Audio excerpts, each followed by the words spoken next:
It's an honor and a privilege for me to be here with all of you. We're very fortunate in New York State to have an Attorney General who comes from our community and understands the issues that we face here. And so let's hear it again for our Attorney General.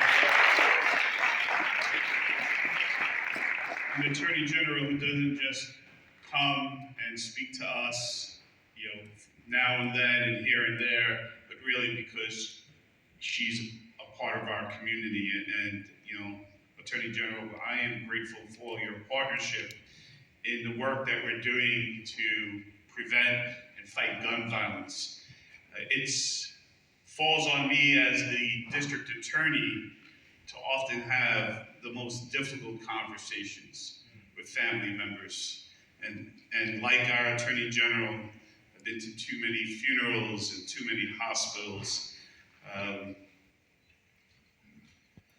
Dealing with the scourge of this gun violence. It's difficult. This morning at 10:15 a.m., a young 20-year-old man was shot and killed here today in Canarsie. It was 10 o'clock in the morning on a Monday morning. 20-year-old man.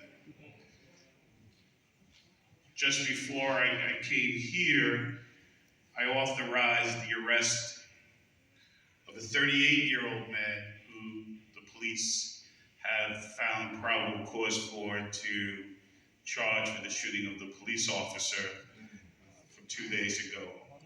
And so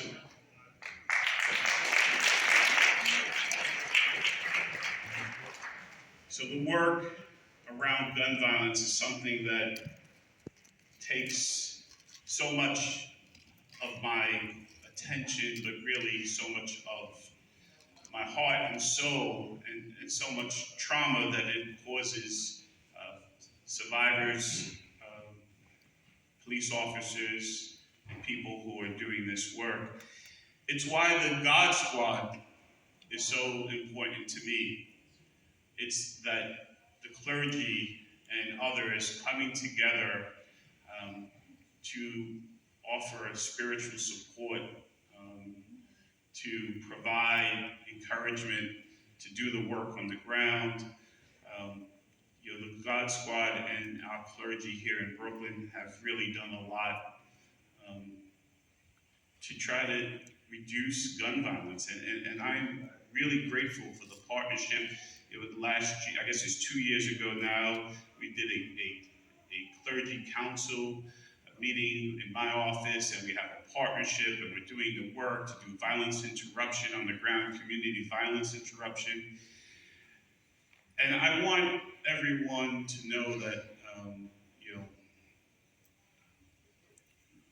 this takes a lot of work. It takes a lot of work to try to change this cultural phenomena that we have in this country, that guns are the solution to ordinary day problems.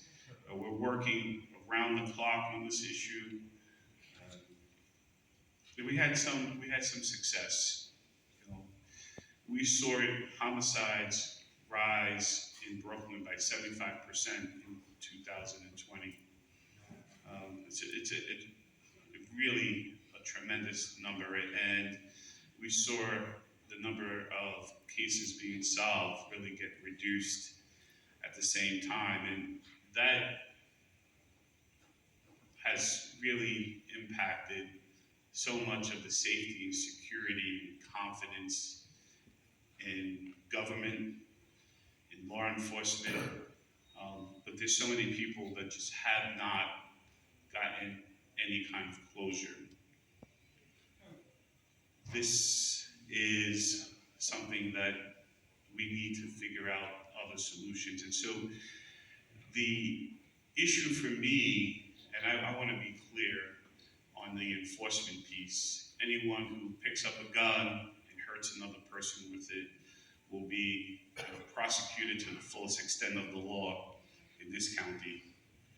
But I believe that we have to do more than just simply have the DA prosecute cases. We have to work on prevention.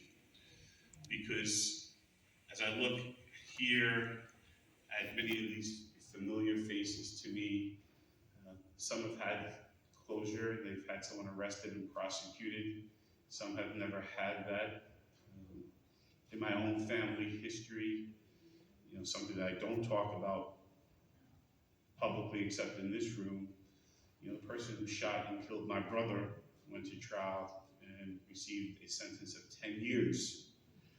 Did not feel like justice. That harm caused was never satisfied by the process of coming through the criminal justice system.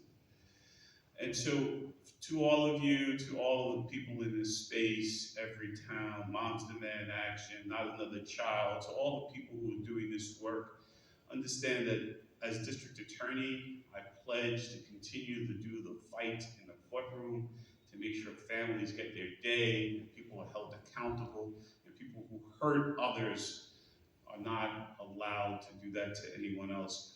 But much of the work that I believe needs to be done as district attorney is to prevent this. And so as our Attorney General said, we worked with God Squad, we just did in December, a gun buyback, 206 guns removed off the streets of Brooklyn on that one day.